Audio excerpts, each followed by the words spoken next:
Oh, it's you. What brings you all here? Hey, we're just having a look around. I'm here to update myself on how things are going here. Oh, the Fatui are here too!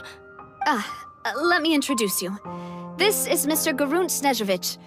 He represented the Knave in sending us a large amount of supplies, and is helping with our work. Our residents are hard at work as well. Thanks to everyone, work is progressing nicely. We've lost a lot of people, but we're moving forward.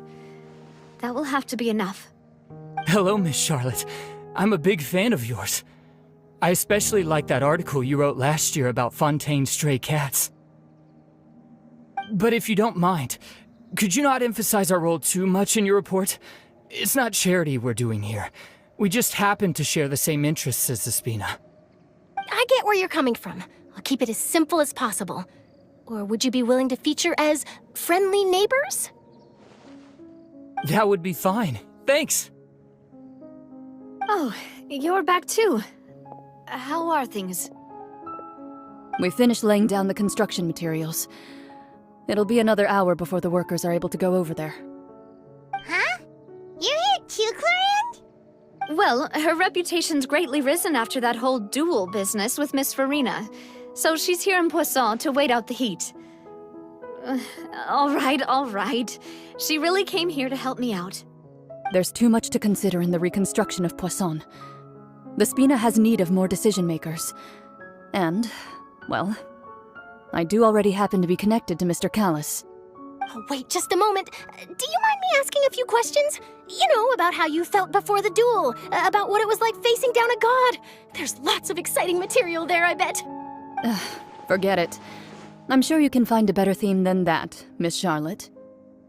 I see you're the same as always. Couldn't you do me a favor, for Navia's sake? Well, if we're talking about doing things for my sake, you might as well just take a few more photos of me. Or of the Traveler. It's better than wasting time persuading Chlorand, at any rate. Of course I will. I'm not gonna let her off that easy. All right, then everyone who wants to be in the photo, gather up. And smile!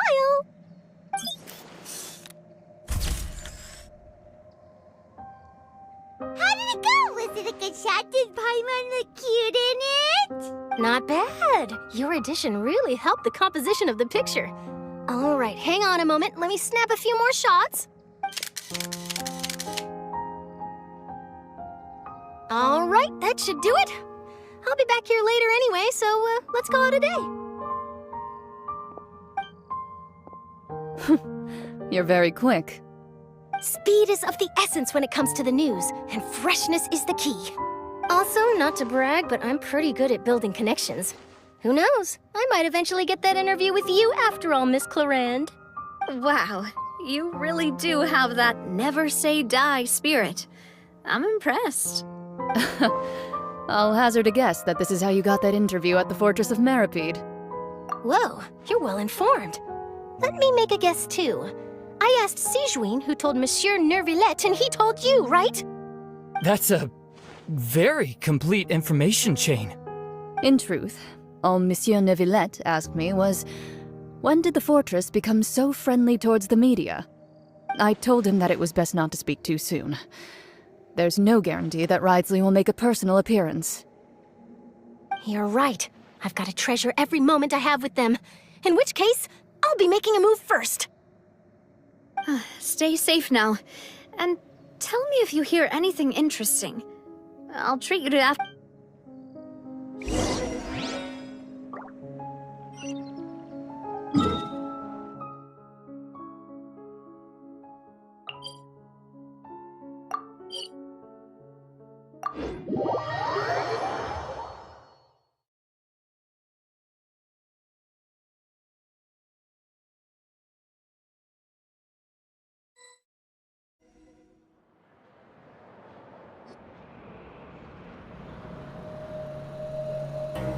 Wow, guess we're here again, huh?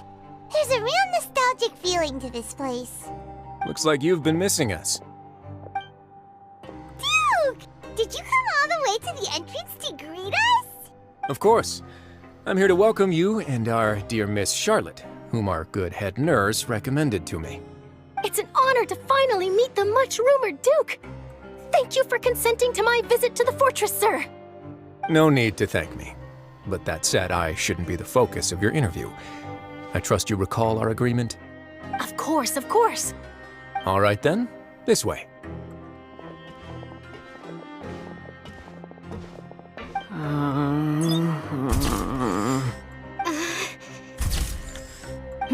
Hey, no need to be so nervous. I've already taken all the photos we need. Miss Charlotte, do these pictures really need to be published on the cover of the Steambird? It would seem that Miss Lorvine doesn't want her face to appear beside that of Mr. Jurier, Sir, please don't say things like that. But it looks like dear Mr. Jurier denies it. Might this interview be very important to you then? No, I just... This is my first time being interviewed, and I'm very thankful to the Steambird for... Now, I might not look it, but I actually did meet Mr. Edwin once. And I'll be honest, I enjoyed chatting with you more. You've definitely got more of that genius vibe going on. The boat that brought about a miracle, the ark that saved the people. Why, you recreated a myth back there, like an emissary of legend. Still, if I might ask, where's that flying ship now? Huh!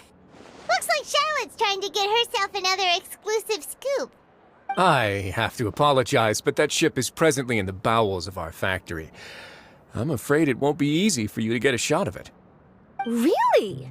Well, then in that case, could I have an interview with you to make up for that loss? You already know my answer, I'm afraid. Best you interview our head nurse instead. Or perhaps you'd like to take another photo of this couple of researchers? Did you really have to use the word couple? Well, then, 2 solo photos will do. Is my hair messed up? Please, someone help me have a look. Things sure are getting pretty lively here. We've seen this kind of thing before. Oh, seems like everyone's here. Would any of you like to try this new drink I came up with? Ah, Sigewine.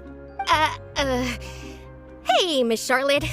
Why don't you, take some pretty photos of our head nurse? Sure.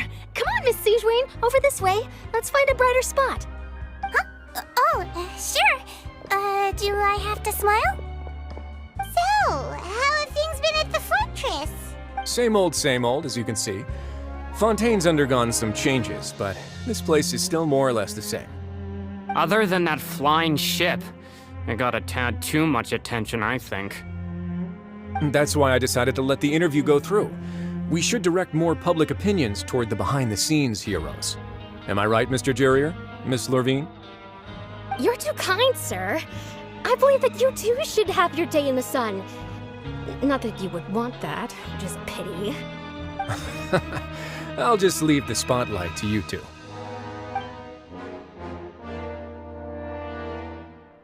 I see. Lots of things happened that day, huh? Anyway, regarding that Harbinger, I'm not sure you remember, but his 3 young followers are still waiting for his return. He sure did win them over, huh? I'll tell them that there's good news and bad news. The good being that their boss seems fine, and the bad being that they must face extended sentences for abetting his escape. Oh, actually, what about you? Are things gonna change for you too? What change can there be? The fortress will keep chugging along, and so will my duties. As to what Miss Farina's departure will mean for the nation, and if our laws and governance will be transformed, we'll leave those to the folks in the overworld. Hey everyone, the photo shoot's done. Good. In that case, let's call it a day here. Thanks for your cooperation. Come on, Traveler, let's go. Till next time, everyone. There'll be a next time? Maybe. Who knows? I might write a story about the underwater factory next time. Until then. All right. Last stop, the docks.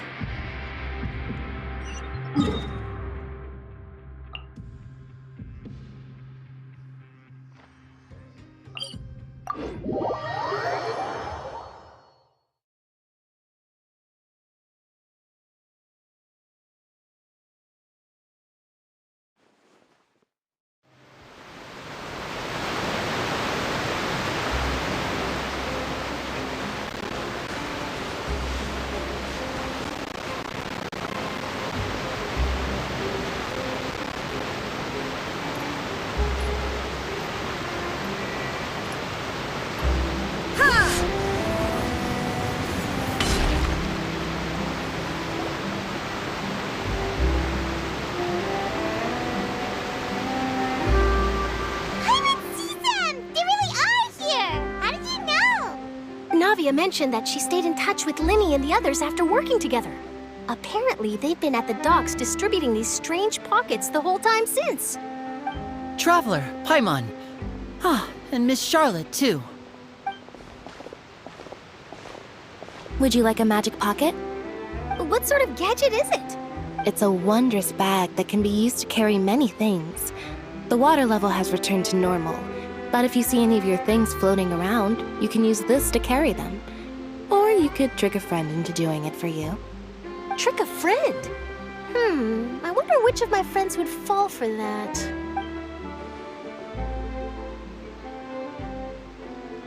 You could just make a friend like Fremine here. Isn't that right, Fremine? Is this what you meant by, I'll help you make some more friends?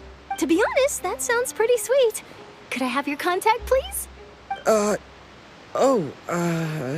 Sure. Please, write down my address. Lynette sure is working hard to help Fremine socialize. He was the one who proposed doing this. He even wants to assist in our magic shows. Yes, I was planning to first introduce Pear as an assistant, and later Fremine himself. In the future, I think we can leave underwater escape magic to him too. That said, would anyone want to see a diver escape underwater? Oh, it'll work out. Every journey begins with the first step. He'll become a part of our show eventually. Lynette, could you come over? Miss Charlotte says she wants to take a picture of us. Got it. My, that Charlotte is rather perceptive.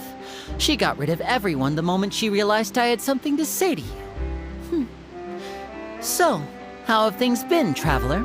Father says that you did a great deal during the latest events. She's very grateful for your contributions to Fontaine. That's all right. We were more than happy to help. So, what's she doing now? Oh, I guess you haven't heard. After Lady Farina left, Father and Monsieur Neuvillette opened negotiations, during which he gave Fontaine's gnosis to her as a diplomatic gift. A diplomatic gift? A gnosis? Yes, I was quite surprised at first myself. But when I thought it over, there were actually a number of things going for it. It could have been done as an apology for the incident with Lord Child, or as thanks for his help in tying the all-devouring narwhal down. Furthermore, Father did also lend significant aid to Fontaine and Poisson. That's true, but this is a gnosis we're talking about. Doesn't this seem a bit irresponsible? I would agree, but I've also heard that it seems that Monsieur Neuvillette has had a significant change of heart regarding the matter. So there's some reason for this that only Neuvillette knows about? I suspect you'll have to ask him about that yourself. Ah, yes, speaking of which, I did see him strolling around the entrance to the Fortress of Meripede a while back. Isn't he real busy and stuff? Paimon didn't think he'd have the time for that. But back to the topic. The gnosis was given to the knave, right? What about Child? They say that he's returned to Snezhnaya to recover from his wounds. I hear that the recent disaster really did a number on his health. true. When you think about it, we've had loads of run-ins with the Fatui. To think we'd be allied with them this time. So shocked by such a simple switching of sides?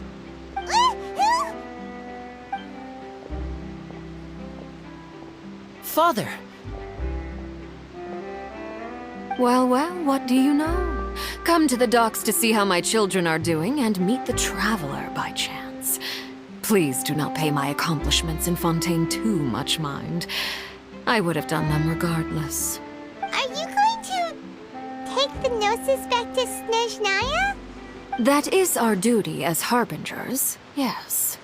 Don't be too preoccupied with sides. The goal of the Fatui concerns not a single place or person, but the entire world. With such a grand goal in mind, it is inevitable that we must wear many masks. Switching my masks is something I've always done. Well, that depends on many things. No one truly knows what the future holds. What good is honesty if you can't rely on it forever? As for you, I very much look forward to our next collaboration. Good things cannot be achieved alone, and you've proved yourselves to be great partners. A vision? All right. I'll remember to return it. Thank you for keeping it safe for him this entire time. And that's a wrap for me. Huh? You're... Greetings, Miss Journalist. Hello. If I'm not mistaken, there are diplomatic channels I'll need to report to take a photo of you. That is correct. So forgive me, but I will not be able to serve as a subject in your article. However, feel free to write as much as you'd like about our dear magicians and our upcoming rookie talent. I will. The sea breeze is quite pleasant. I shall continue my walk while the weather remains so agreeable. Farewell. Farewell, Father. Oh, she has such an intimidating presence. I didn't even dare to take a picture. Thankfully, I've already wrapped up all my pre-scheduled interviews. Thank you all. This'll be more than enough for me to write about, I'm sure. Don't be too nervous. Why don't you take a magic pocket before you go? Here, Traveler, Paimon, you take one too. To move things about? That's right. Funny. I was giving out magic pockets when we first met too. And what do you know? I'm doing the exact same thing right now. So many things have happened, but the pockets are still the pockets. I guess this must be life. We will all follow our own paths, and serendipity will lead you to your fated friends. All right then. We'll be handing out pockets in some other districts later, so we'll get going now. Have a good day, you two. Well, guess we sent Charlotte off. Shall we go see what Neverlette's doing? As long as he's not so busy that he doesn't have time to chat anyway.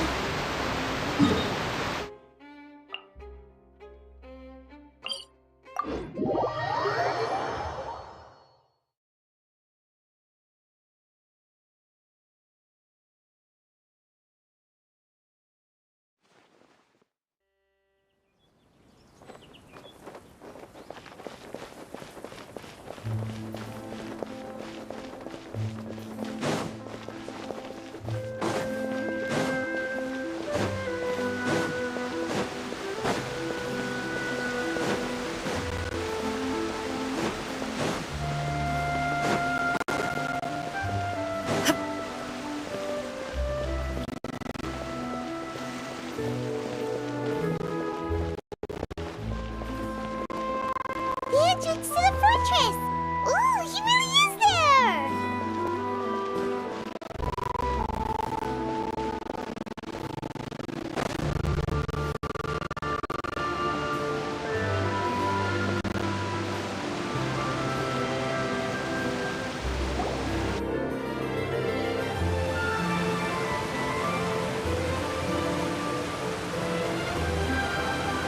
So, you really are here, Neverlet! I didn't think you were going to have free time this hour of the day. Really? Oh, I suppose you must have met Mr. Linney. He took the time to greet me earlier when he passed this way. In any case, you came at a good time. I was just considering reaching out to you to set up a meeting, so I may explain some things that I haven't had the time to before. Aw, Paimon's glad that you remembered. Thank you for keeping us on your mind, what with you being busy and all. Alright, let's have it then. How was Fontaine actually saved? The whole business is still quite the mystery to us. It is strange how words can often leave a bitter taste in the mouth when it finally comes time to say them out loud.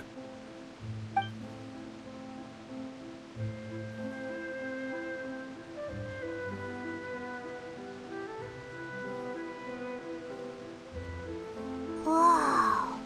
So that's what happened? Focalor destroyed the divine throne of the Hydro Archon and restored your power to you, transforming you into a fully fledged elemental dragon sovereign.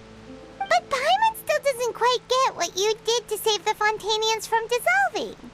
For me, the authority of the ancient dragons refers to absolute control over the hydro element. Fontanians were incomplete humans born of Egeria's use of the power of the primordial sea, with constitutions similar to that of mimics. But so long as those primordial energies remain within them, I could use the ancient dragon's authority to grant them true blood, after the fashion in which life was first brought into being on this planet. In other words, when I gave my verdict, Fontanians became true humans, and thus would naturally no longer be dissolved by water from the primordial sea. Focalor must have counted on you to make that decision as well. Your verdict was the key to making the prophecy appear to have come true while saving everyone. Yeah, and in a manner of speaking, Focalor finally managed to fulfill the original Hydro Archon's wish to turn Oceanids into real people too! It seems from your expressions that you still have more things you wish to ask. Ask away. I will tell you the truth as I know it. I have investigated his case along many avenues, and I have learned that he once fell into an unknown chasm when he was young. There, by chance, he awakened the all-devouring narwhal. But whether it be by sentiment or reason, that should not have been enough to consider him the root cause of the disaster. At most, he would have had tangential liability. As for the judgment passed by the Oratrice during the trial, whether it was due to that liability by association, or Focalor deliberately using him to buy time for us on the assumption that he would be able to hold the creature off, I cannot say. Guess Focalor had Fontanians in mind the whole time. In the end, it was thanks to her that they finally became real humans. Hang on a second. Paimon suddenly got another question. Back when Fontanians hadn't yet become real humans, were the children they had also transformed Oceanids? Life has always flowed like water. Do you recall how Fontanians would often come to the Fountain of Lucine to pray for children? Yeah, Lynette said the fountain is where all the waters in Fontaine converge. In truth, even those couples did not know that such prayers were no mere custom, but instead a form of ritual. Those Oceanids who were blessed within the spring water would later descend as new humans in the coming months. Paimon sorta gets it now. Either way, seems like this ritual won't be of any further use, but it'll probably live on as a local custom. Ask away. I will tell you the truth as I know it.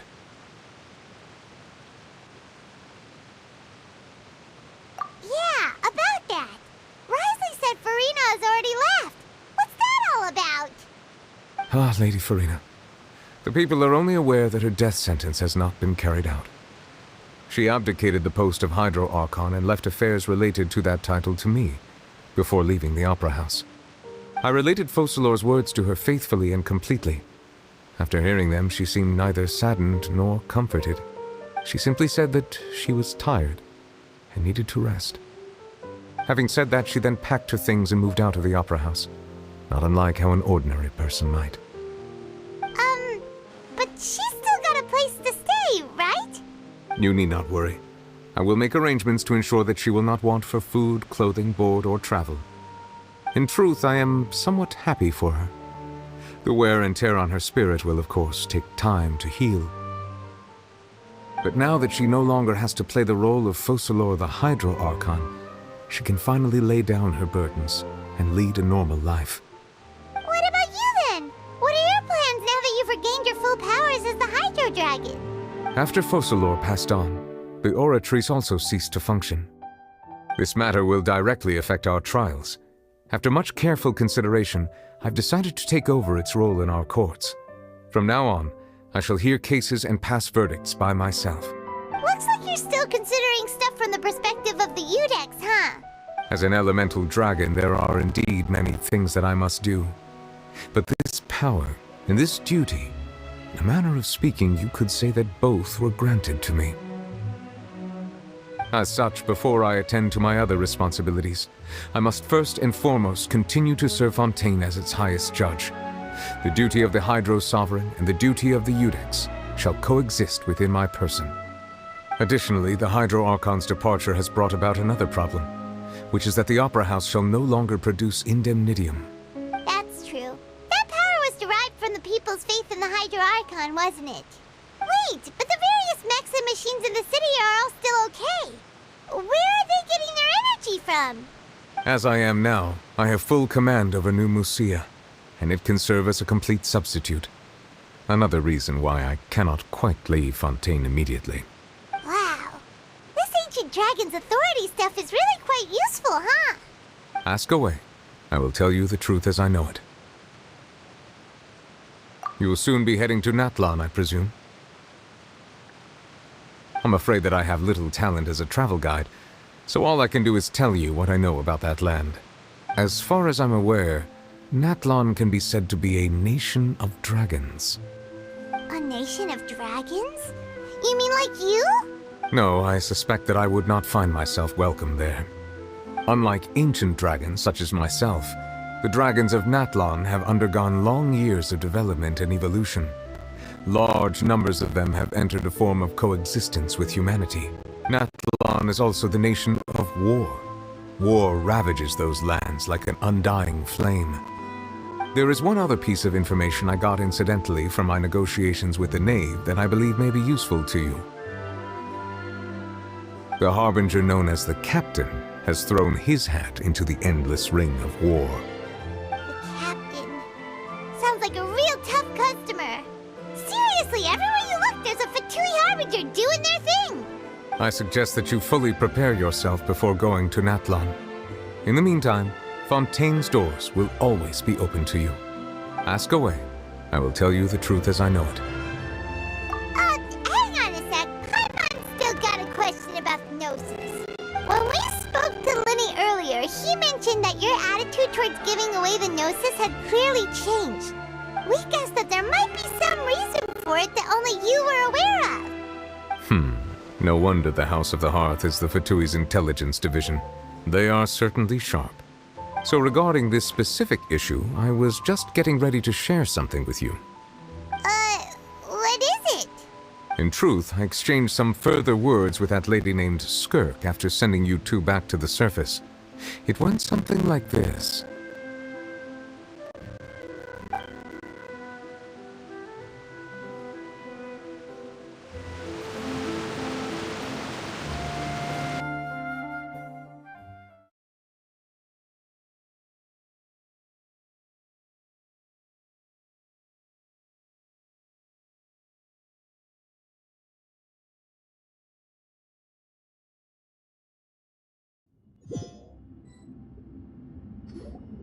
Well, we're going to head topside to see what's going on. You hurry over soon as well, all right, Nervalet?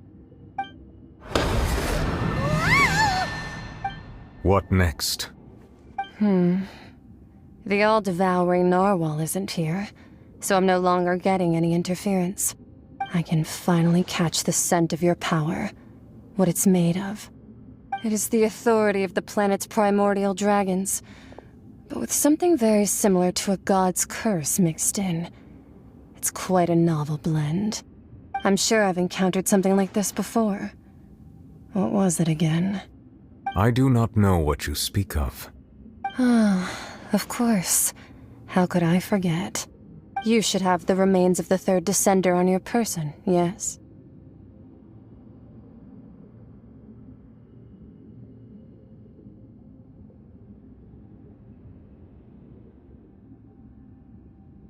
Remains? I've never heard of any such thing. Huh.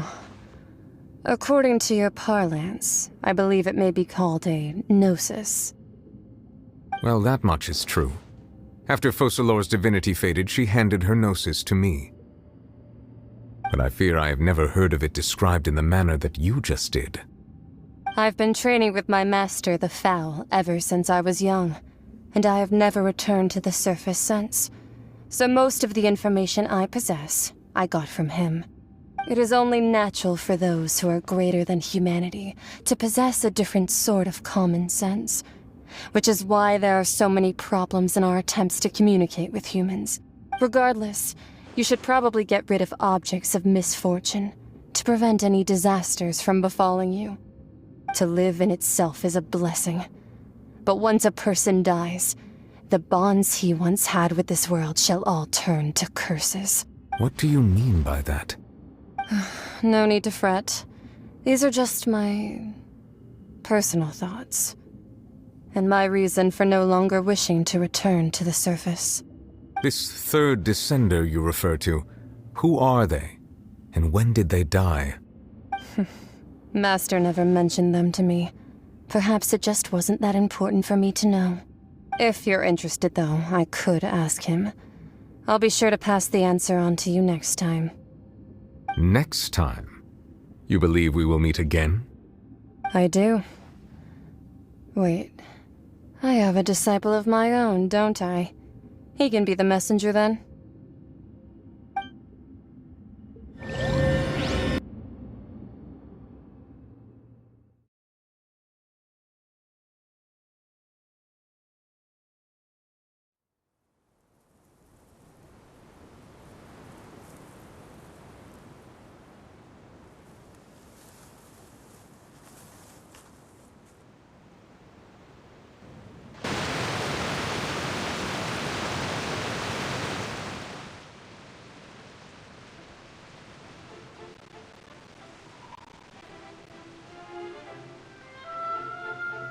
The remains of the third descender?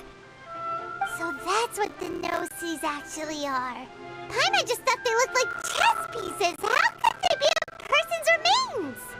All the same, assuming that there was no misunderstanding or special metaphor at play, that is what she meant to say. And she said that it would bring misfortune and that you should check it, which is why you gave it to the Fatui. If she speaks the truth, then I would simply be putting Fontaine at unnecessary risk by keeping it here.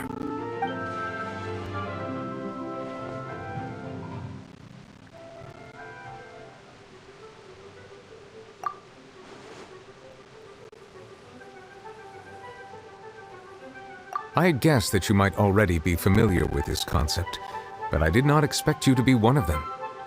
That means that the Gnosis, which are exceedingly element-compatible and can even enhance elemental abilities, do indeed come from the third descender.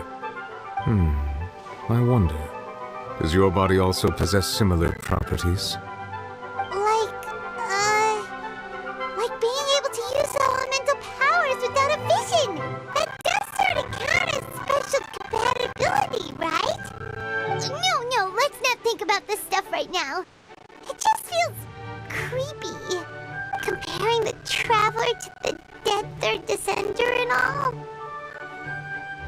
That's what you say, but this topic still feels like bad luck.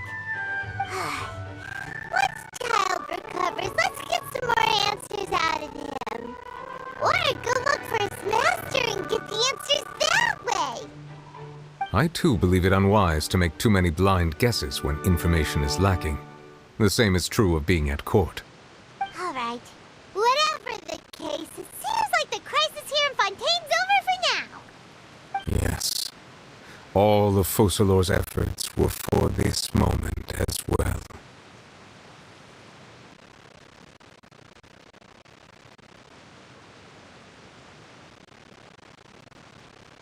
But she sacrificed herself in the end as a god. And she suffered through all those years as a human. Was that really what she wanted?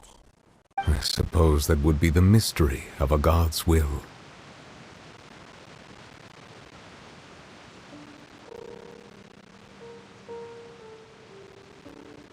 suspect not. But once in a while, I too would guess that if wishes were like the clouds in the sky, they will one day return to the earth as raindrops. Life flows like water, and rain is the final answer. The water levels may sometimes tilt one way or another, but the rain falls fairly upon all. And what ultimately is the difference between the rains that fall upon all of us?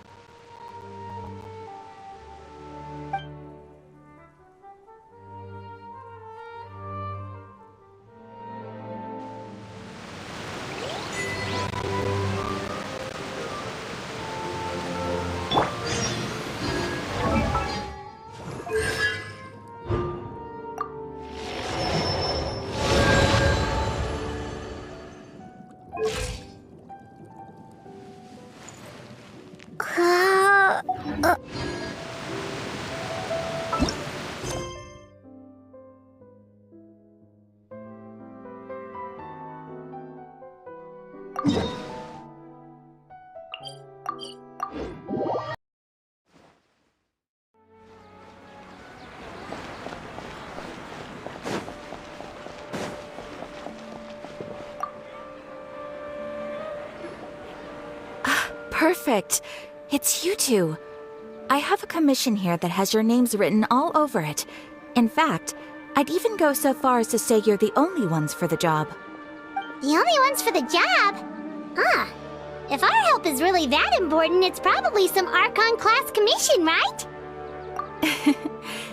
The Adventurers Guild doesn't employ that kind of classification system. In fact, this commission is also probably not nearly as intimidating as what you're expecting. All it asks us to do is to find a missing person. Huh? Then why did you say we were the only ones for the job? I came across this commission while reviewing our backlog not too long ago. It seems simple, but our records indicate that over a dozen successive efforts to complete it have all ended in failure, despite attempts by several accomplished and renowned adventurers. With the reputation of the Adventurers Guild and the performance of the Sumeru branch at stake, it's in our best interest to assign this commission to the adventurer with the highest completion rate over the past few years. Well, that's us for sure! All I'm asking is for you to give it your best shot. If it proves to be beyond your capabilities as well, I'll talk to the commissioner about canceling the commission. Okay, so who are we looking for? And what is it about this commission that's made it so hard to complete? This commission was jointly issued by the residents of Vimara Village. They say one of their own villagers has gone missing. But the problem is, they don't know the missing person's name. They can only provide information about his general appearance. They're all from the same village, but they don't even know his name? If so many adventurers have failed to complete this commission, maybe this missing villager doesn't exist at all. Could it be some sort of a prank or something? Unlikely. Several villagers came by to issue the commission, and judging by their appearance and tone of voice, they seemed incredibly sincere. It certainly didn't seem like a joke to them. Besides, putting up a commission requires a processing fee. There aren't many upsides to a prank that costs Mora to carry out. In any case, it would probably be best to go to Vimara Village and ask around first. The Adventurers Guild does have some information on hand, but I would say anything you can learn directly from the villagers would be far more reliable. The best way to avoid misdirection is to go to the source. Alright then, let's go! Paimon's starting to get really curious about this whole thing.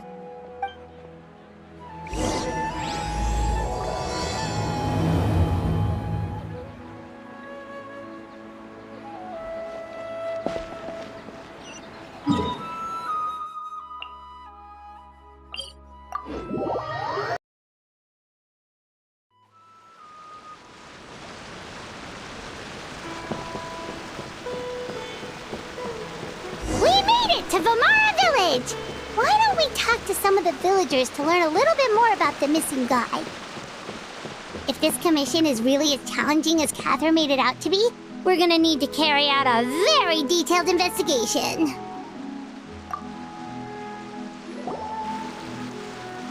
Hello there. You looking to buy something? I do business in this area. Oh, no. We're adventurers. Catherine sent us to look into a commission here in Vermara Village. Ah, so you're here about that, then. Ah, you're not the first, that's for sure. We've certainly made a lot of trouble for you all. To be honest, we aren't holding out much hope. Many adventurers have made their way out here, confident they'd be able to help us, only to leave soon after with nothing to show for their efforts. We've pretty much had it up to here in questions, and the area around the village has practically been overturned in search of clues, but no one has been able to make any headway. So, this person we're looking for, what's his name? Where did he live? Does he have any relatives? I don't know. I really have no clue. I couldn't tell you. Okay, guess you are really sick of answering questions.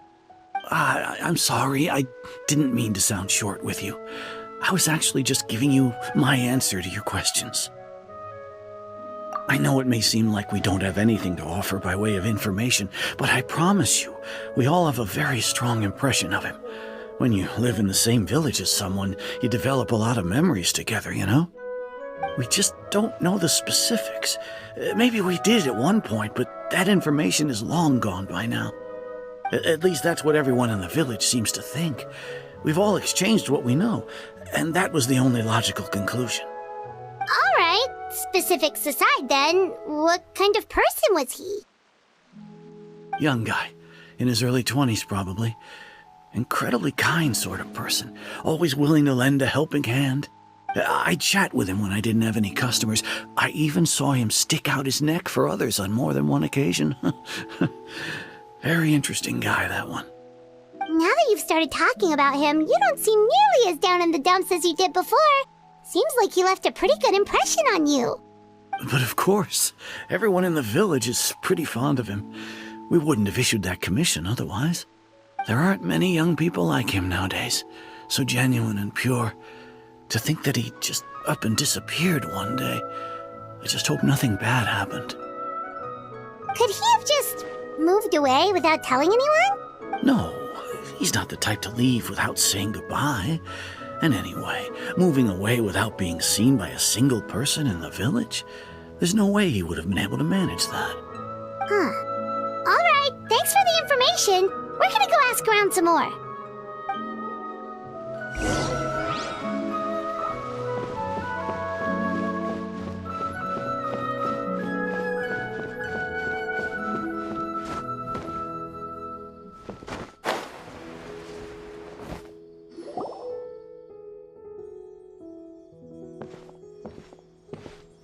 It's that guests I hear. Hi, Grandpa Amadea. We're here to help you look for the guy that's gone missing. Ah, so that's what brings you to these parts. Coming all this way for our sake. That's so very kind of you. With your help, I trust that young man's case is in good hands. Could you tell us a bit about him?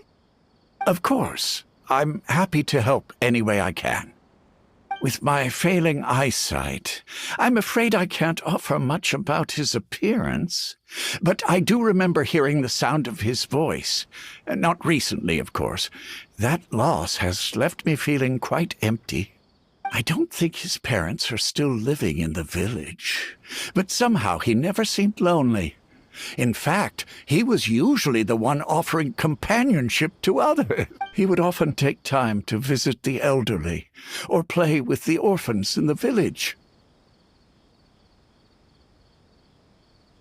And whenever someone had something on their mind, he was there to listen with open ears. He always knew just what to say. As the village chief, I owe him many thanks. Helping villagers navigate difficult moments in their lives should have been one of my responsibilities, but he was often the one rising to the occasion. Wow, he seems like such a nice and gentle person. No wonder his disappearance affected you all so much. But, you wouldn't happen to know any details about his name, address, or family situation, right? I'm ashamed to admit it, but I just can't remember. No matter how you look at it, I should know those things. but for some reason, no matter how hard I try to remember, the information just doesn't come. Perhaps my age really has caught up with me this time. It's okay. There's no need to force yourself to try and remember. We'll figure something out.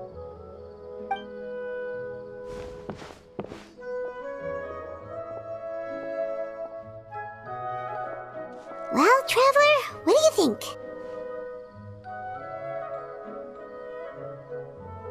Paimon thinks so too. Like, the name thing. It's so weird that no one remembers his name. And nobody has been able to tell us anything about his family or where he lived. It's like this guy's been erased from reality or something. Wait, so you're saying it's not that he's been erased, necessarily, but more like he never existed to begin with? Okay, Paimon's gonna need some time to process that one. Someone who only exists in people's memories?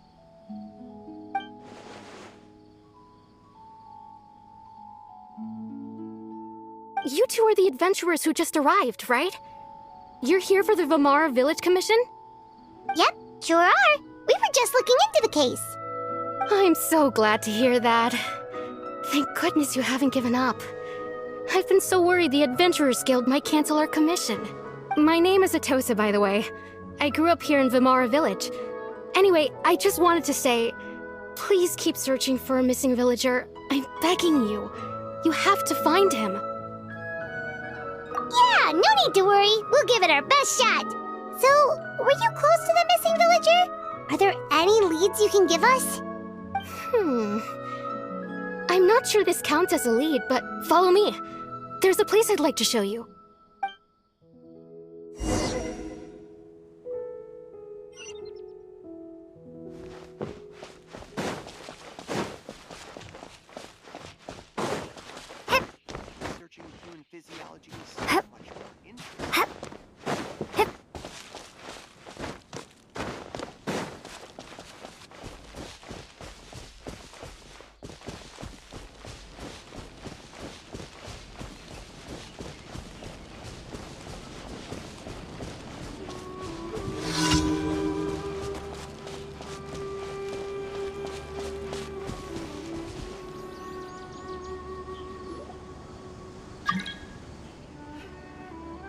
Is this the place?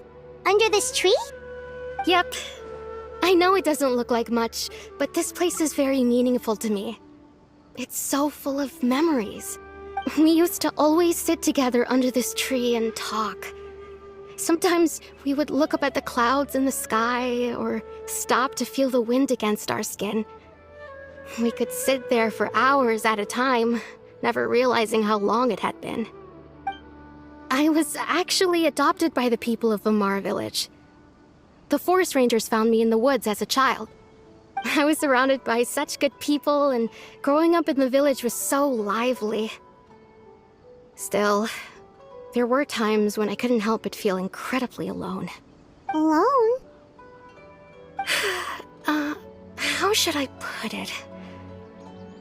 When something's bothering you, or when you have good news to share, you always want to talk about it with somebody. But for the longest time, I didn't know who I could talk to, or if I should say anything at all. Everyone has their own problems to deal with.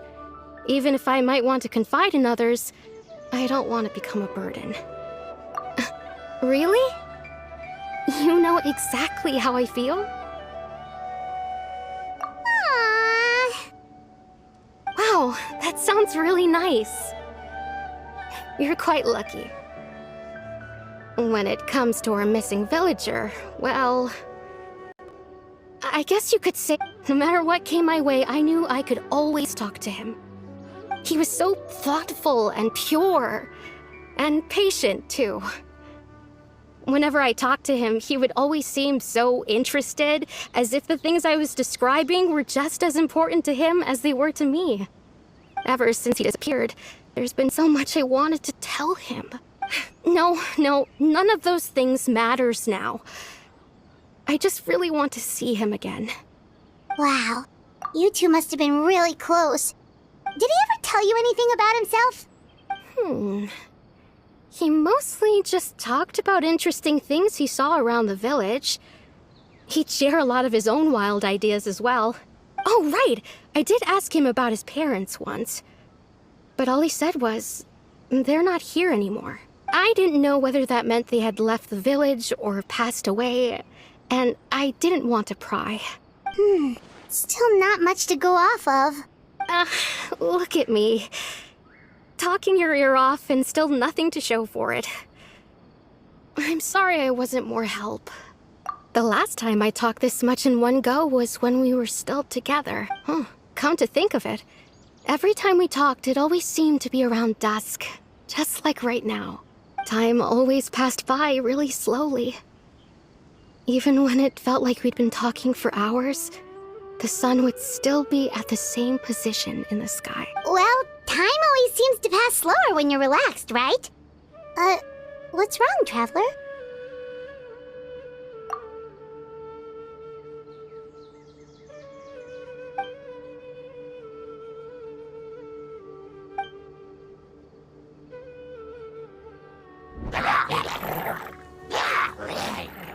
Hey, look at those hilly trails over there. Doesn't it seem like they're acting a little strange?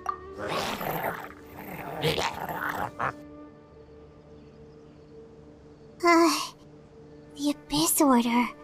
Could they be the ones behind all of this?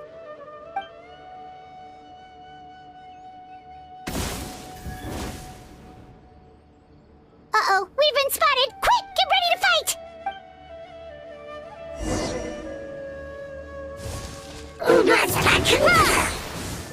Bombs away! Inazuma shines eternal!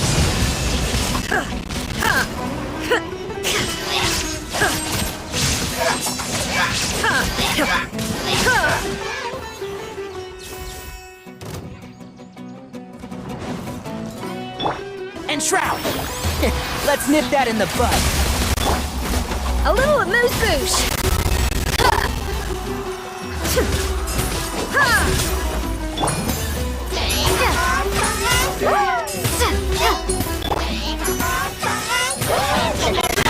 Shine down!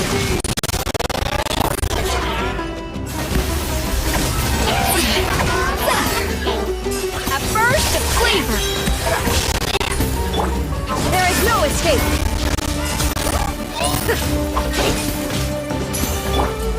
Water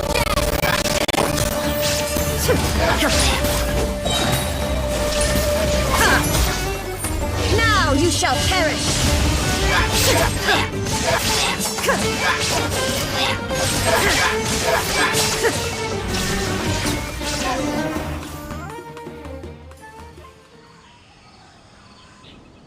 Thank you so much.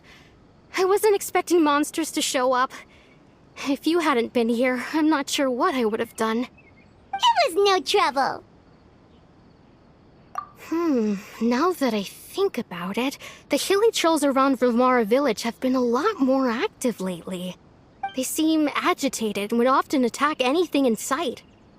Chief Amadea doesn't allow the children to play in the area around the village anymore. Maybe the Abyss Order really is involved. Well, we should head back and check out the situation in Vilmara village just in case. If the Abyss Order is plotting something that could spell trouble for the villagers.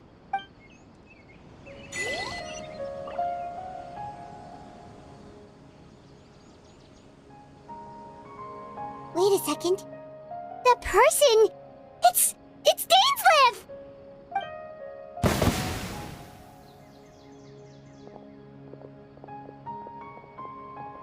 Ah, it's you two. Oh, a friend of yours? Well, I'll leave you all to it then. I should head back to the village and check up on Chief Amadea and the others anyway. See you later. Yep, see you later, Atosa!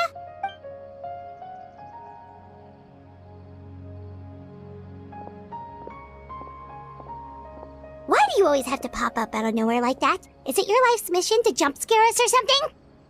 It's hardly personal, or intentional for that matter. As long as you and I are both in pursuit of the Abyss Order, we're bound to cross paths. Ah, so you're here to investigate the Abyss Order then. would explain the monsters you were fighting just now. Naturally. Hold on. Are you not here for the same purpose? No matter. It may have taken you a while to catch on, but I'm sure you've also realized by now that there's something strange about this place. The Abyss Order is most certainly planning something in this area. Or worse, their plan could already be in motion. So you think the Abyss Order is behind the hilly trail activity in the area? As things stand, I highly doubt that is their primary motive. I would imagine the increased hilichurl activity is merely a byproduct of whatever it is they're really trying to accomplish. Still, the hilichurl activity is causing a lot of problems for the people here. We should stick around for a while and protect the village, don't you think? The best way to protect them is by figuring out what the Abyss Order is truly planning. That is how we prevent further tragedy. And you shall have them. I never intended to hide anything from you. Don't worry. There should be ample time to talk.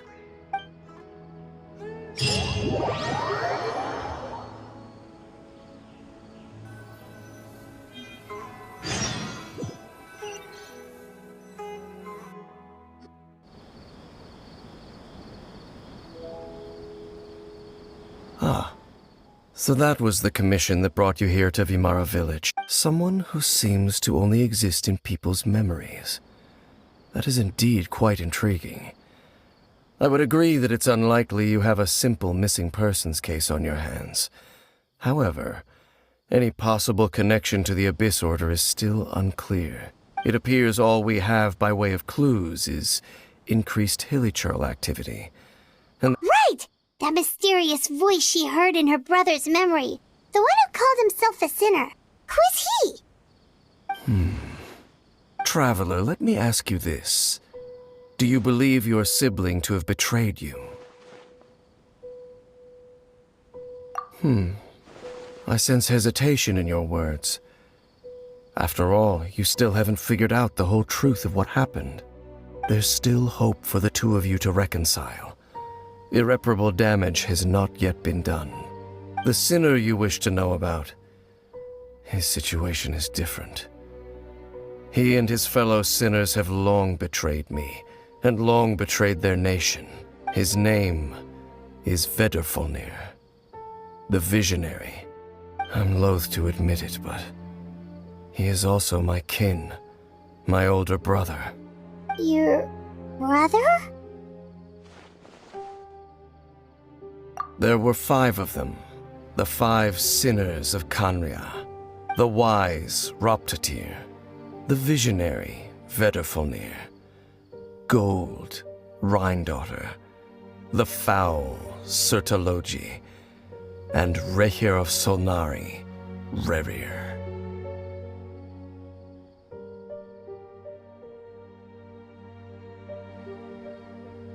No matter how eroded my memory may become, I will never forget their names. One day, I shall have my vengeance. Wait, some of those names sound really familiar. Rhindaughter is the one who created Albedo. Sertologi is Skirk's master. And the one we just learned about, Dane's brother, Vedrfolnir. If he was the voice of the sinner, then the one who inspired Clotar to create the Abyss Order was him.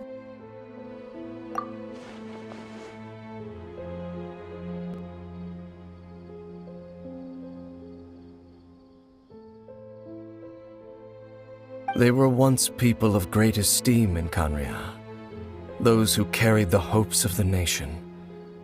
They were the best of their peers, outstanding in their respective fields. 6 of us. Together. We should have been the ones to prevent the disaster. The ones to stop the Vinster King from continuing to rock the foundation of the world. Yet, deep within, the 5 of them craved something more. They could not resist the call of the Abyss, and divided among themselves a power that could destroy the world. So they became sinners, but also transcendent beings, each in possession of world-shattering power. And when the cataclysm occurred, not one of them stood up in defense of their nation. Not one came forward to prevent the tragedy, and for that, they shall never have my forgiveness. Indeed, if they are not stopped, the day is sure to come when they will also betray the entire world. Of course, as I said, I never intended to hide anything from you. So, Dane, what have you been looking into all this time? I've continued to investigate the questions surrounding the Loom of Fate. It's been quite some time since the initial operation was launched. By retrieving the eye of the first field tiller, we were able to stop part of their plan from coming to fruition. Oh, Paimon remembers! Weren't they going to use it to corrupt Osile and make a god or something? Indeed. However, it's obvious that was just some sort of technical experiment. The eye was integral to their plan, yet somehow, despite failing to obtain it, they've skipped the experimental phase and found some other way to keep moving forward. There are many signs pointing to that effect. Then what should we do? It's not too late, is it? Our most pressing concern is to determine the purpose of the Loom of Fate. Based on the intel I've gathered so far, I suspect the Loom of Fate is related to the ley lines in some way. The ley lines? Traveler, you were able to observe your siblings' memories last time, yes? I believe that was due to the fact that the ley lines in that area were unstable. My recent investigation has shown that Abyss Order activity in a particular area is usually followed by a series of issues with the ley lines. Wait, then our commission here in Vimara Village, the person who seems to exist only in people's memories, could it be connected?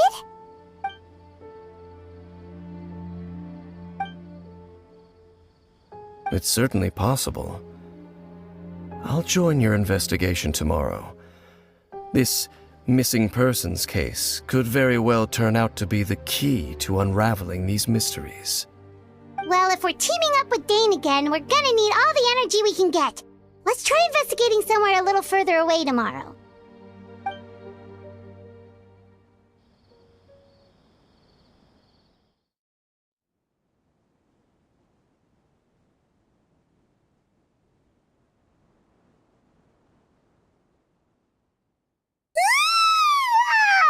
So tired. Paimon used way too much brain juice yesterday. It's all Dane. Well, let's go find Dane. We've got a lot to do today.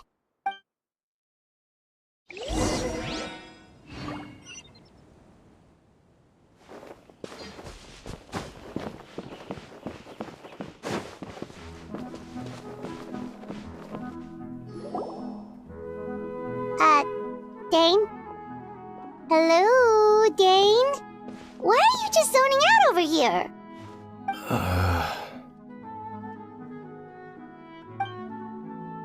Did something happen? The missing person from your commission. Could you describe them to me? Oh, young guy? Early 20s? Seriously, Dane, what's going on?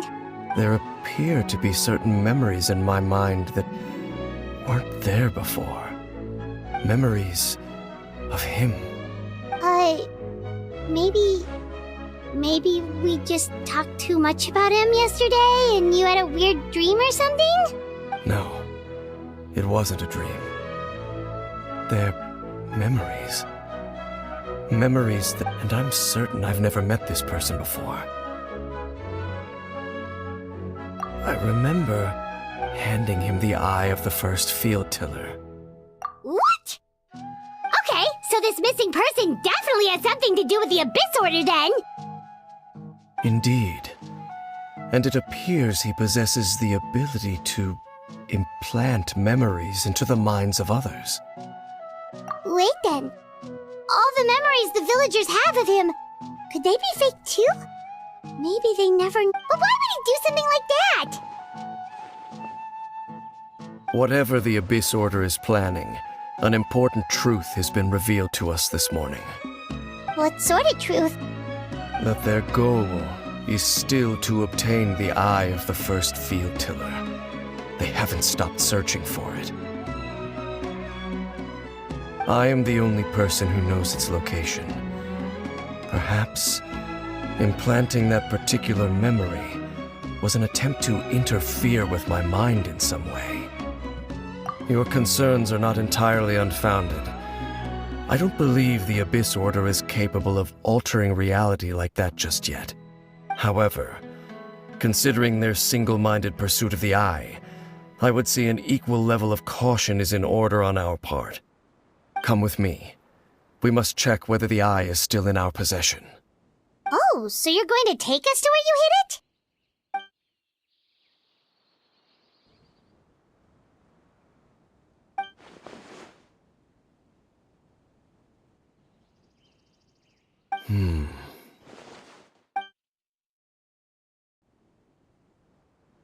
Of course.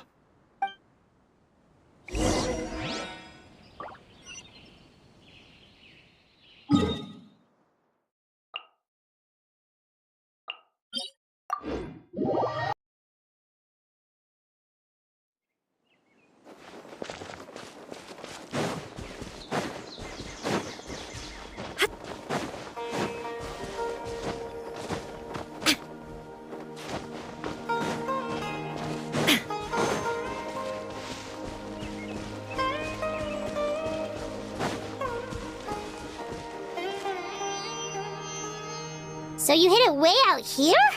Not an easy place to discover, that's for sure. Well, let's go check to see if it's safe. Traveler, wait.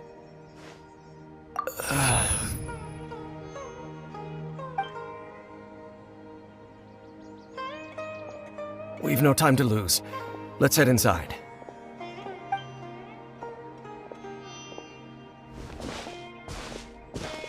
Hey, wait up!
Shine down!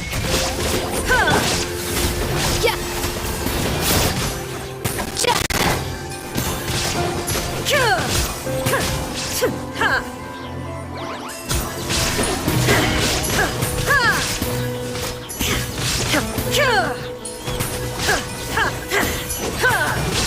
It appears the mechanisms here have changed over time. You can access the upper floor through the side door. Perhaps you should try reactivating the mechanism over there.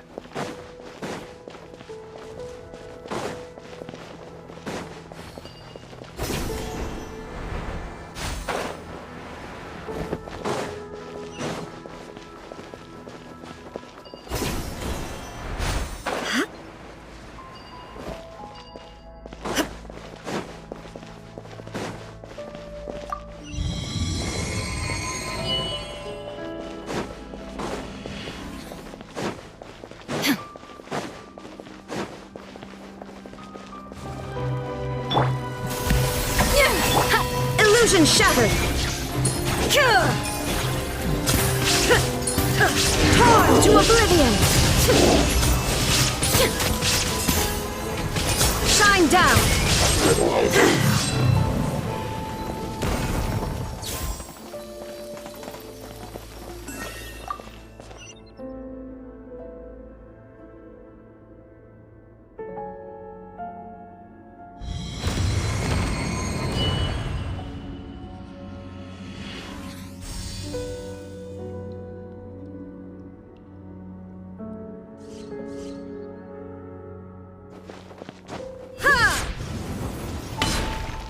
Make sure all the runes are pointing in the direction indicated by the light.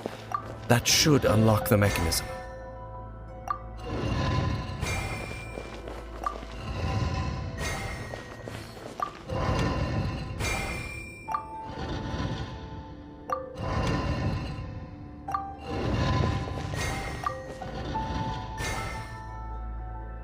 Ah, the door's open. Let's go. Our destination is just up ahead.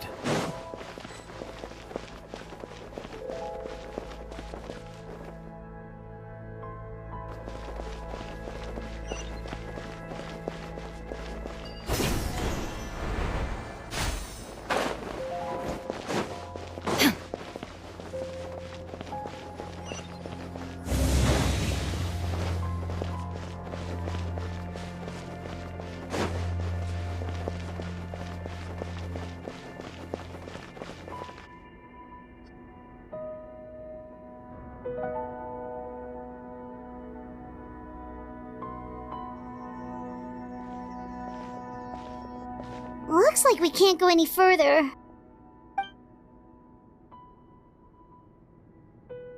Be on your guard. I sense the presence of the Abyss.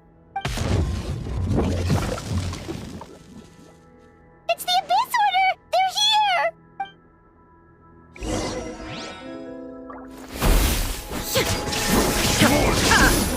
A dash of frosting! The pinnacle of excellence!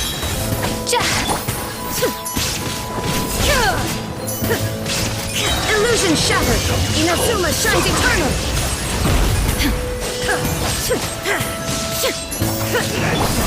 Go! The audacity! Off to the free...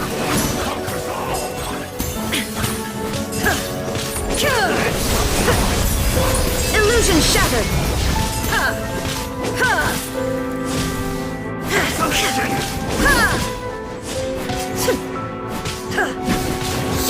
Shine down!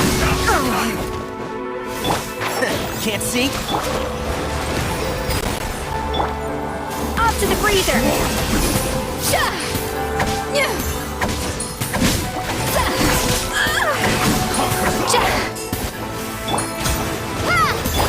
There is no escape!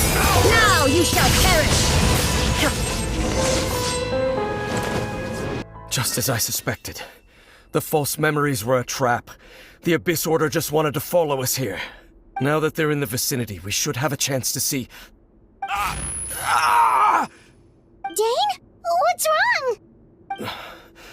Can you feel that? There's been a disturbance in the ley lines. It must be the work of the Abyss. Wow, you must be really sensitive to that sort of thing. Paimon doesn't feel it.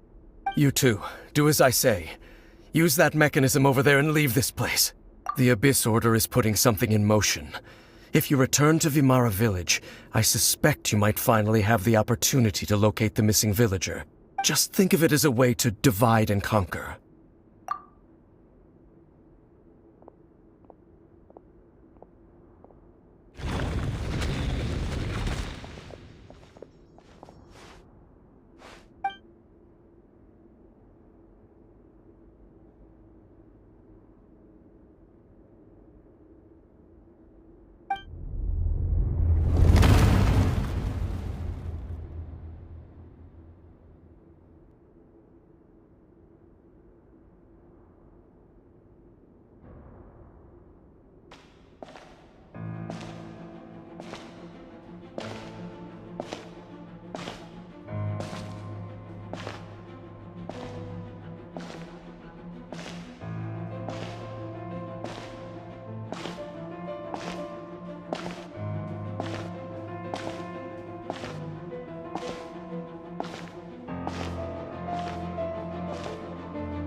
I knew going along with your trap would be the only way to meet with you face to face. You risked your safety, and that of the Eye. That's quite the gamble, Dainsleif. But I believe that I am the one walking into a trap laid by the Twilight Sword. So you came here all on your own? What about those followers of yours? When the Twilight Sword is prepared for battle, any army I could send would only be marching to their doom. Better that I face you alone. I know you must have a lot to say. But if it's a conversation you want, you'll have to defeat me first.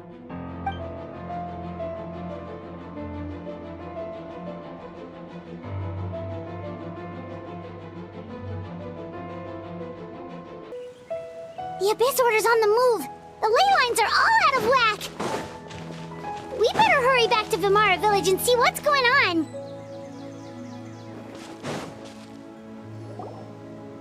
Hey! Look at those hilly trails over there! Weren't they acting super agitated just a little while ago? Why are they so calm all of a sudden?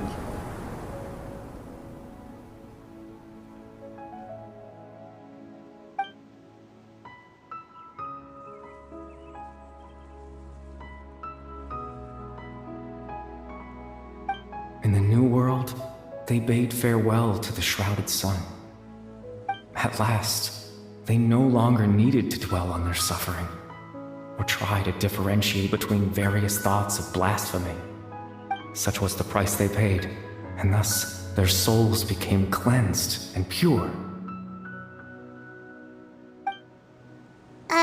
Did you hear that? What was that sound just now? It sounded so gentle. Could that voice be comforting the hilly trails in some way? Oh, this is weird. Let's check if this is happening anywhere else.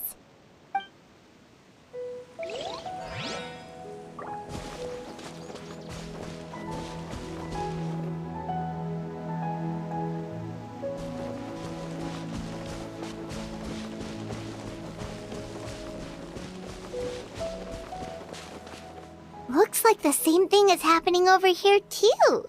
The hilly trails are calm. You see, we're both still here. We've reclaimed an endless amount of time to love. Release your tears. You no longer need to hold back your sorrow.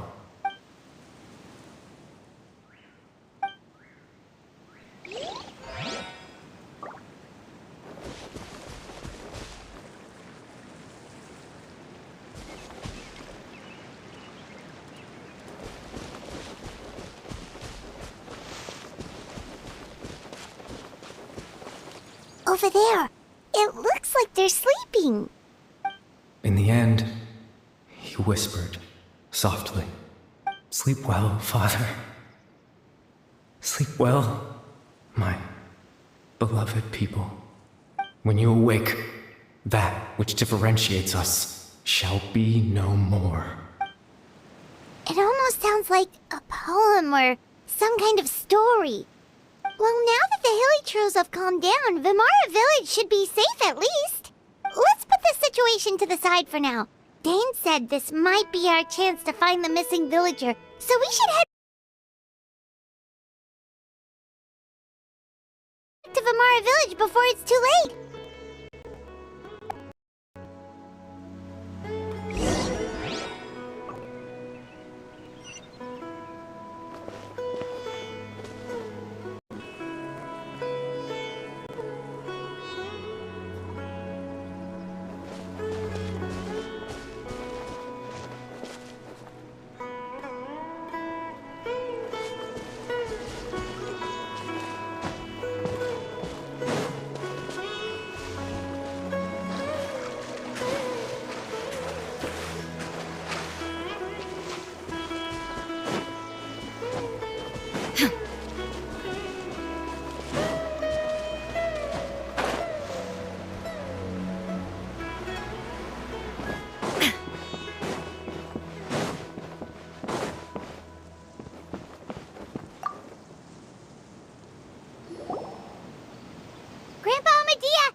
Abyss Order seems to be up to something nearby. The Abyss Order? This is the first I'm hearing of it. Thank you for your concern, but as far as I'm aware, it's been business as usual here in the village. Well, that's good to hear. Oh, also, you didn't happen to come across any clues about the missing villager while we were gone, did you? Someone's gone missing, you say? Who would that be? Huh? You know, the young guy from Vamara Village. The one you've been looking for all this time. You posted a commission with the Sumeru Adventurers Guild. That's kind of the whole reason we're here, actually. Your missing persons commission. Ah, I do apologize, you two. I hope I'm not worrying you too much. I'm sure it's just my age making me forgetful again. At least right now, I can't seem to recall whatever it is you're referring to. Perhaps you should try asking someone else. But how is that? All right. Thanks for your help, Grandpa Amadea. Something's definitely not right. We just talked to Grandpa Amadea about the missing villager. There's no way he could have forgotten all about him just like that. What do you think, Traveler? Could everyone's memories of the missing villager have been erased again? You're right. We should narrow down the possibilities first. Let's go ask someone else then.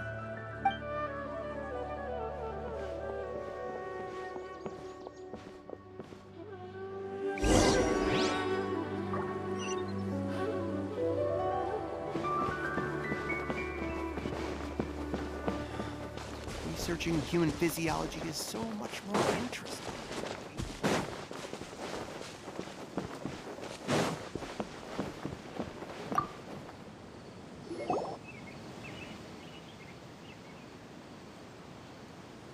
Someone's gone missing? Who? Just as expected. That guy you said a bunch of nice things about earlier? The one you always used to chat with. He's around 20 years old, and you said he was a kind, warm-hearted person? Oh, I know who you're talking about. Really? You remember? There aren't many young people who've earned that kind of praise from me. If you're certain that's what I said, then there's only one person who fits the bill. No doubt about it. But why'd you say he's gone missing? Yeah, I just saw him leave the village. There was someone else with him, too. They couldn't have gone far.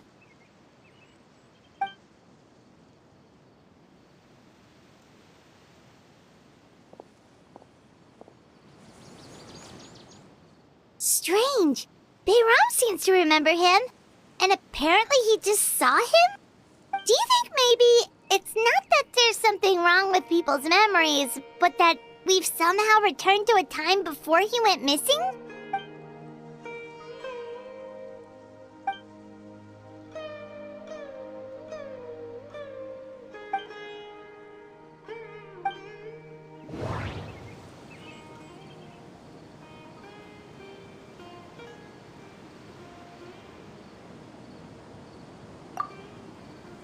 If this person only exists in people's memories, maybe we're in someone's memory right now. Right! Paimon totally forgot about the ley line disturbances. We're in someone else's memory. Just like how you entered your sibling's memory last time. That would also explain why we seem to be at a time before he went missing. It's a memory after all. Right. If he's someone who only exists in people's memories, then we're finally on the same turf. But didn't Bayron just say that he saw him leave the village with someone? Where should we go look for him? Who knows how long this ley line disturbance is gonna last? We might not have that much time, and we don't even know whose memory this is. Good idea! That'll help us narrow things down. We pretty much figured out that the missing villager has the ability to...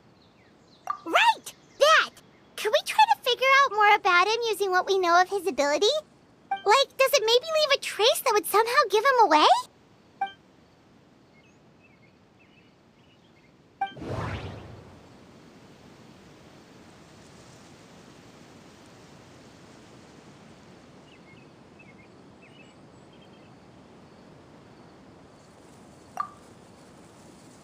time was allowed to pass within the false memories, there's a higher chance they might conflict with someone's original recollection. That would make it much harder to avoid suspicion. No wonder! All this time and the sky hasn't changed a bit! That must mean time isn't passing! That's the tell of the fake memories! The implanted memories are basically taking place outside of the regular 24 hours of the day. If the memories included the regular passage of time, it would be easy for people to tell that something was off. Like there could be overlap or something. People might start to wonder why they remember doing two different things at the same time of day. That's why he makes sure the memories take place at a specific moment in time rather than over a period of time.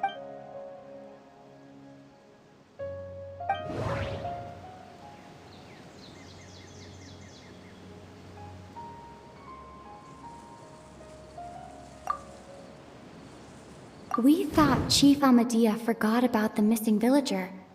But it turns out, we're at a moment in time before the village issued the commission.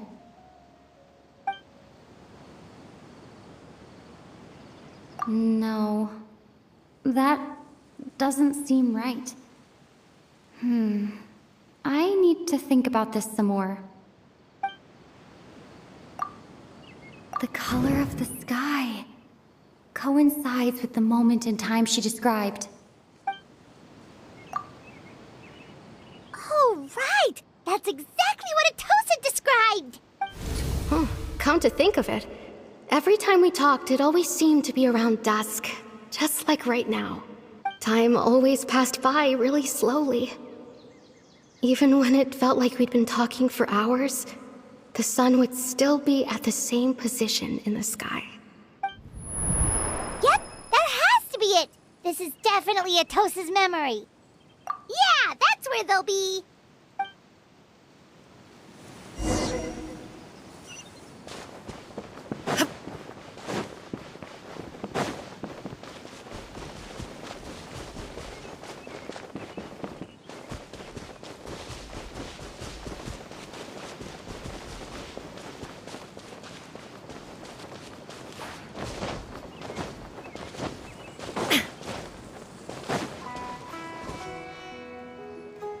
So, you see, Granny Jahiet was a mercenary when she was younger.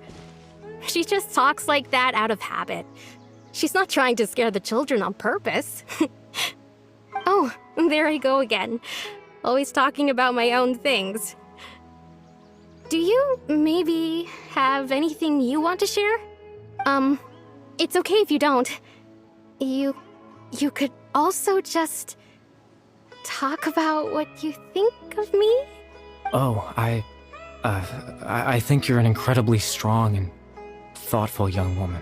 You'll meet many amazing people and live a very happy life. You won't miss someone like me. Huh? Are those your friends over there?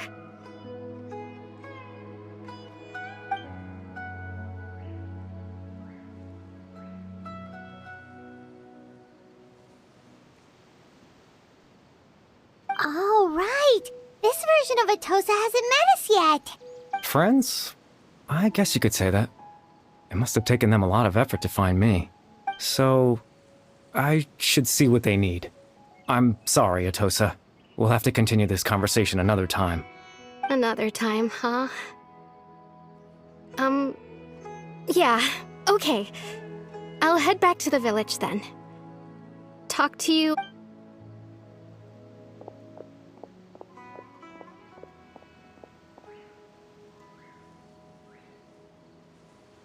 It's nice to see you, Traveler. I believe this is the first time we've met.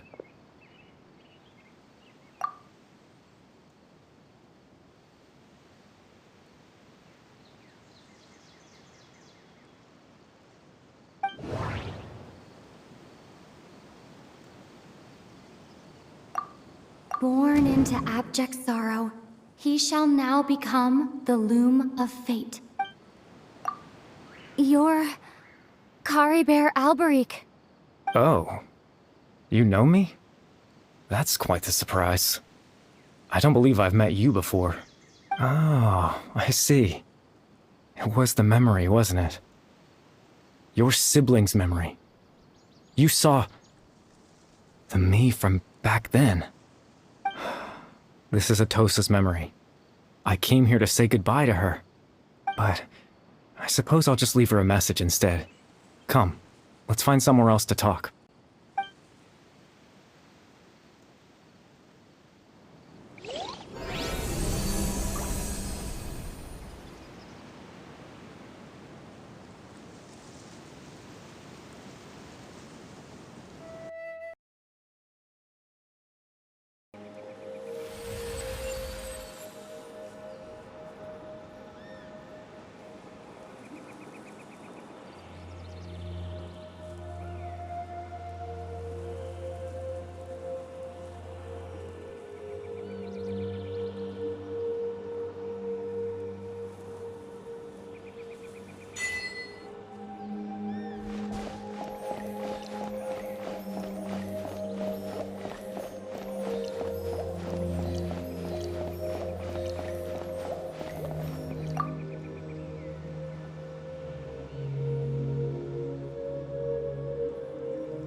I suppose you could call it the realm of my consciousness. I'm someone who no longer exists in the real world, after all, as you well know. It's nothing. I still have enough strength to play the part of a good host. I've always hoped that I'd get the chance to talk to you like this, and now, the time has finally arrived.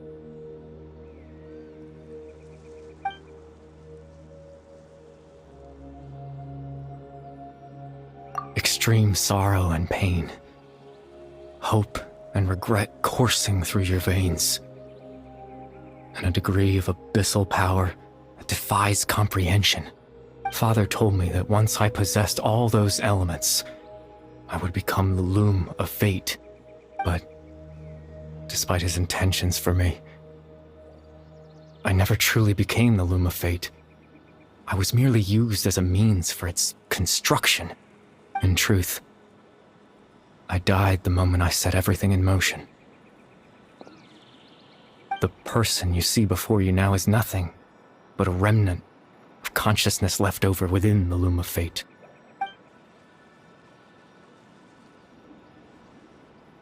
As for your question, the loom of fate is a device capable of weaving ley lines. In its primitive form, it can only be used to create and implant memories.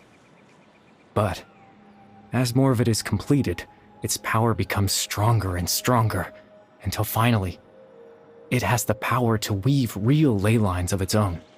Once fully completed, the moment it gains the power to weave ley lines, it loses the lower level ability to influence memories, but it also becomes a tool that can change the entire world. Yes, I have the ability to control the loom in its semi-completed form.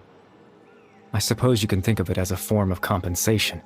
After all, its existence cost me my life.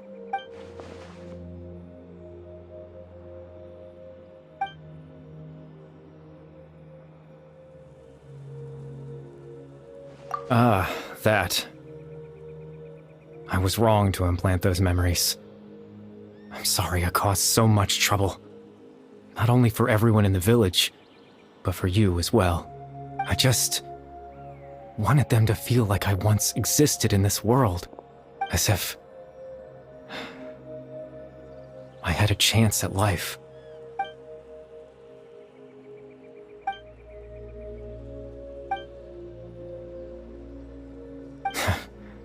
I know what you must be thinking.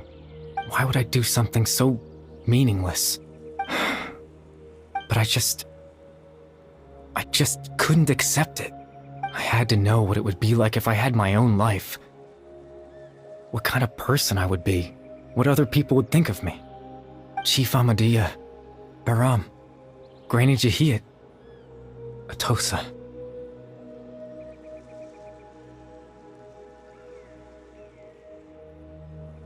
What would it be like if I could live alongside them?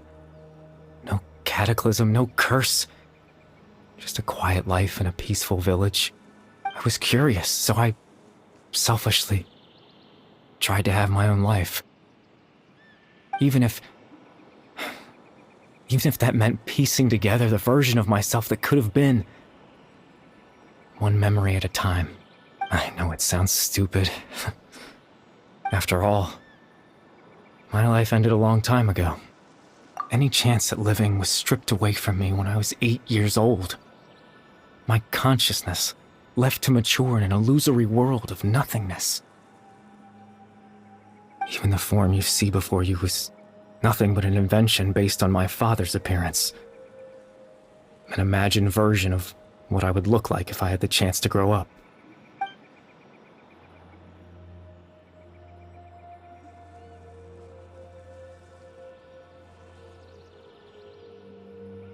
I know. But there's nothing I can do to make them find me. If I could exist in the real world, I would return without a second thought and surprise them with the suddenness of it all. But, well, that's not possible for me.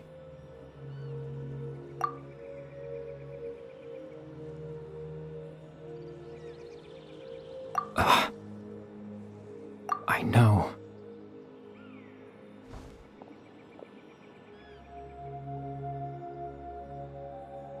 Captain Dainsleif.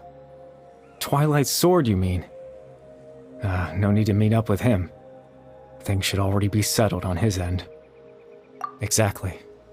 As someone who could only exist in people's memories, the fact that I'm able to talk to you in my consciousness like this can only mean one thing. The loom of fate has already been completed.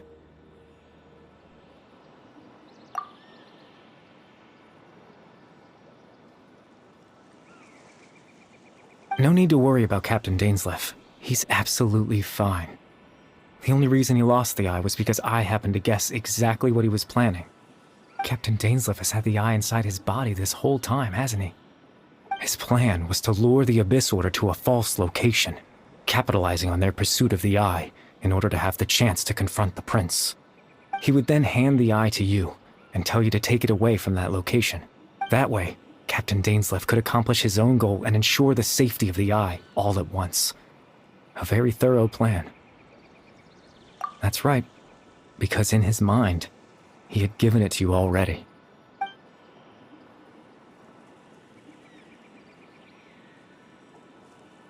Before you two entered that false location. Traveler, wait.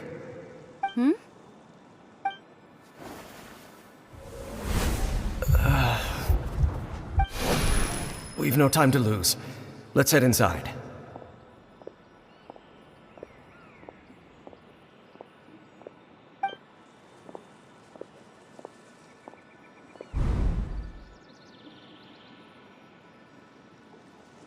That was when I implanted the memory of him handing you the eye. Given the tense situation at that time, Captain Dainsleif failed to notice anything out of the ordinary, and took that memory to be real.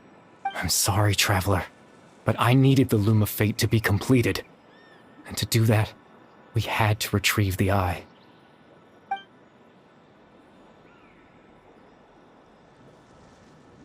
I promise I'm not trying to conceal anything from you, but I truly have no idea what the prince is planning. Tevat's ley line system is deeply entrenched in the planet. Creating new ley lines can neither replace nor extend the ones that already exist. In the face of everything they could be planning, I fear I'm too insignificant to even get a glimpse of the bigger picture. In any case, I had my own use for the Loom of Fate, and my goal, at least, has been achieved. You remember my father, don't you? Clotar Alberic. I believe you saw him in your sibling's memory, after he used the power of the Abyss to restore consciousness to my hilichurl form. I suffered from an indescribable level of mental anguish. To comfort me, my father told me a story, that this was a fairy tale world where I had to take on the form of a little monster. That story managed to dispel my fears, even if just for a moment. My goal was simple: to use the Loom of Fate in its near-completed form, when its ability to create memories was at its strongest, to implant a specific memory into the minds of the Hillage Earls. In that memory, I would tell them a story, just like my father did for me. It was a story of fairy tales and love.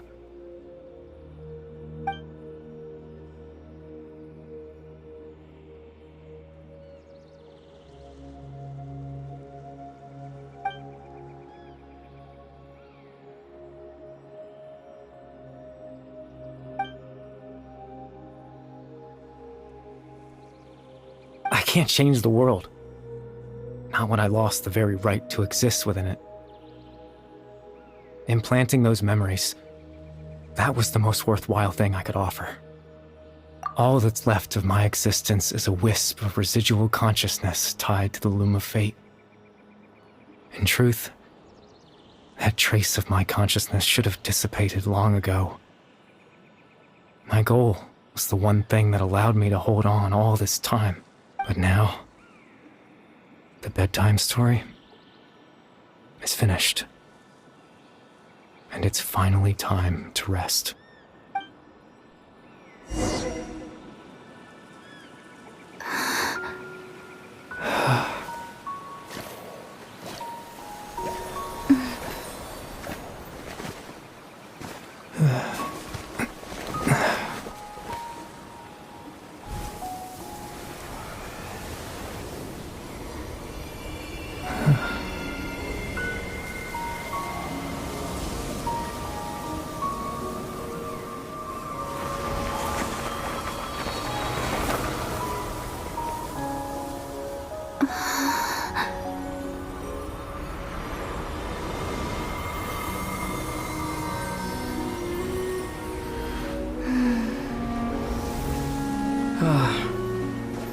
Looks like I was too late to see Caribert one last time.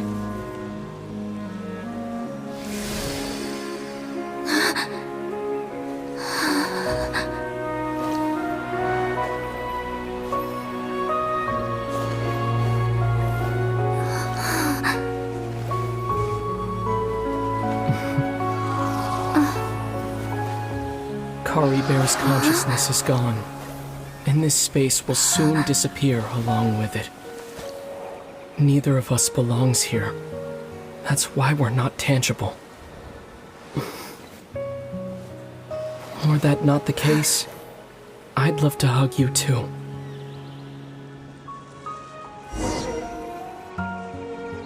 Well, how about a conversation?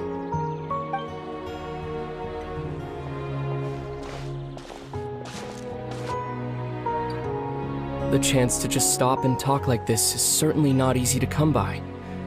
Wouldn't you agree? That battle earlier was tough. The one against Dane, I mean. I didn't expect that after everything, he would still hesitate to raise his sword against me. Were it not for that, perhaps I'd still be no match for the Twilight Sword. Even after 500 years. The Loom of Fate, huh? I still haven't found a way to utilize it to its full potential. But there's still time. Before the heavenly principles awaken. Yes, for 500 years now, ever since the cataclysm in Conria, there's been no sign of activity. Not long ago, you witnessed the Hydro Archon destroy her divine throne, yes? Such a flagrant disregard for the rules, and still Celestia took no action. I suppose that's proof enough of the heavenly principles situation. However, the heavenly principles will awaken. We just don't know when that will be, or what might trigger it. You could say that. Just look at Caribert. He was so pure and single-minded. The space we now find ourselves is a perfect representation of who he was. Quiet and peaceful. Even as a hilly churl, Seeing the terrible sight within the mirror wasn't enough to taint his spirit. He brought comfort to the people of this world, even though he was denied the very right to be a part of it. So ask yourself this. Who was it that deprived him of that right to exist? Of course, that's only one example. My feelings about the heavenly principles are too complicated to explain in just a few words.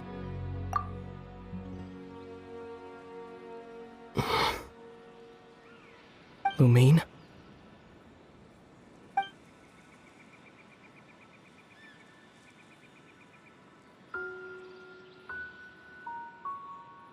You're the only one in this world who calls me that.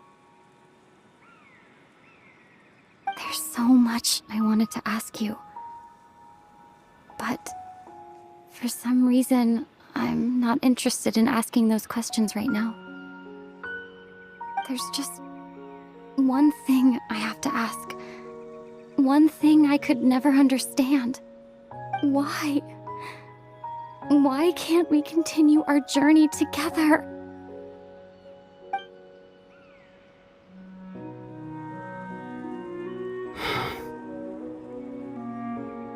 At the end of my journey, I arrived at a place known as the Sea of Flowers at the end. Do you remember? A long time ago, when we traveled between worlds together. You told me you wanted to find a place in the universe where that one flower was in full bloom. To have a place like that suddenly appear before me? Well, would you think of that as a coincidence? You mean? I miss you too, Lumine. But as this war continues to rage, and as I continue to seek that final answer, I don't even know how to face myself sometimes. Let alone my own sister. What's going on? This space has lost its tether. I doubt it'll be able to exist much longer. In fact, aside from our ability to physically interact with each other, there's something else you should know about this space. With Caribert gone, we won't be able to remember anything that happened here. Everything in this space will be wiped from existence, including all memory of our reunion. You're only telling me this now?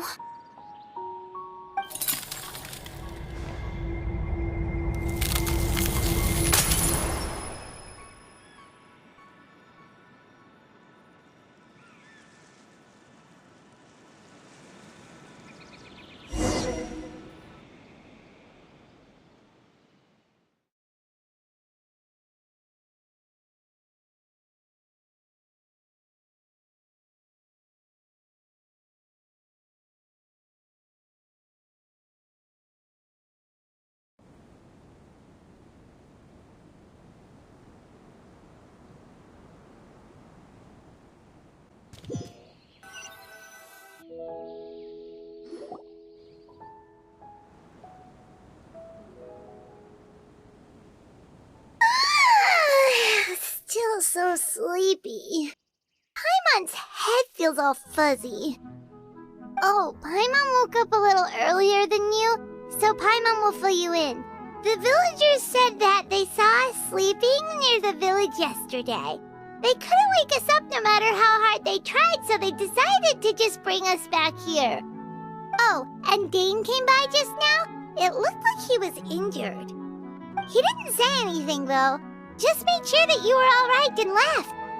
Kinda seemed like he had a lot on his mind, but that's Dane for ya. Let's think for a second. We were in that memory, and we saw that guy you called Caribert. He was the missing villager that we've been trying to find, right? And after that, Paimon doesn't remember what happened. Wait, really? What a score!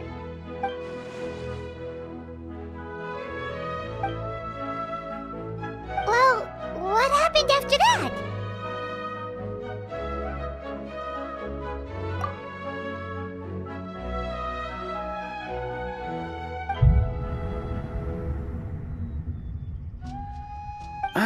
there you are.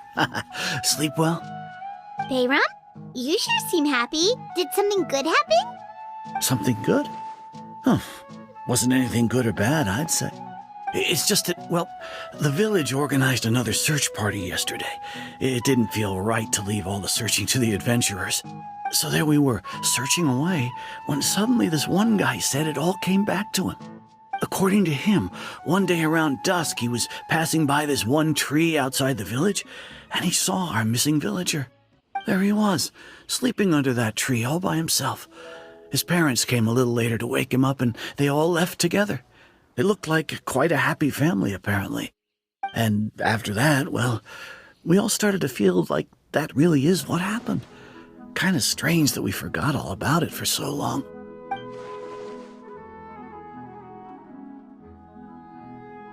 Oh, and we also remembered his name, Caribert. Now, that's not a name you hear every day. Would have been helpful if we remembered it sooner. Well, I hope he's happy wherever he is, and we're all relieved now that we know what happened. Seems like everyone thinks Caribert left the village. That's probably for the best. At least they have some sort of explanation now. Paimon wonders how Atos is doing. Maybe we should go check on her. If she hasn't remembered like everyone else, we can tell her what happened. Paimon didn't see her in the village just now, so she's probably at the tree. Come on, let's go talk to her.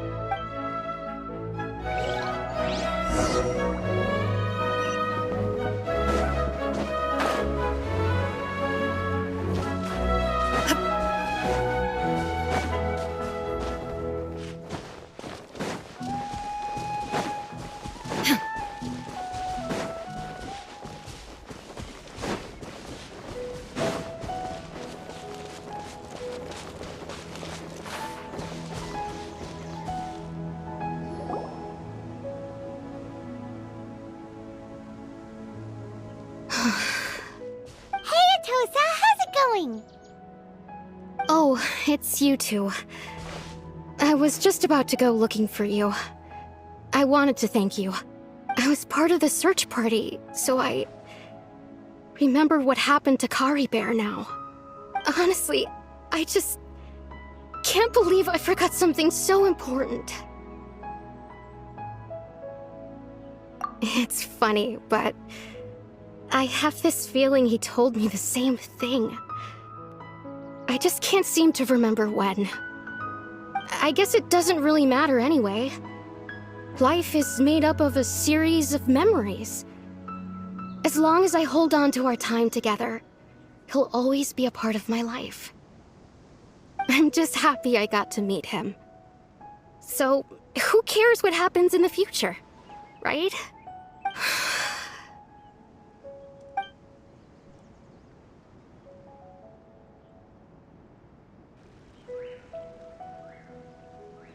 Okay, I'll admit. I'm just putting on a brave face. I was dumped, wasn't I? Otherwise, why would he just leave like that without saying goodbye? You don't need to comfort me. I'll be okay. It's just like Caribert said. It's the things we overcome that make life more precious.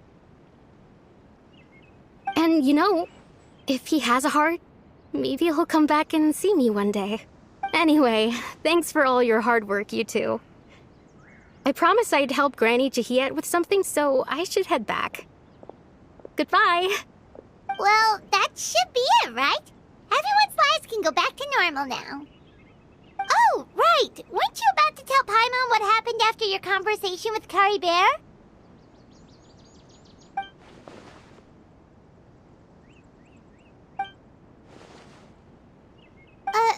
A picture? Where'd that come from? Let Paimon see.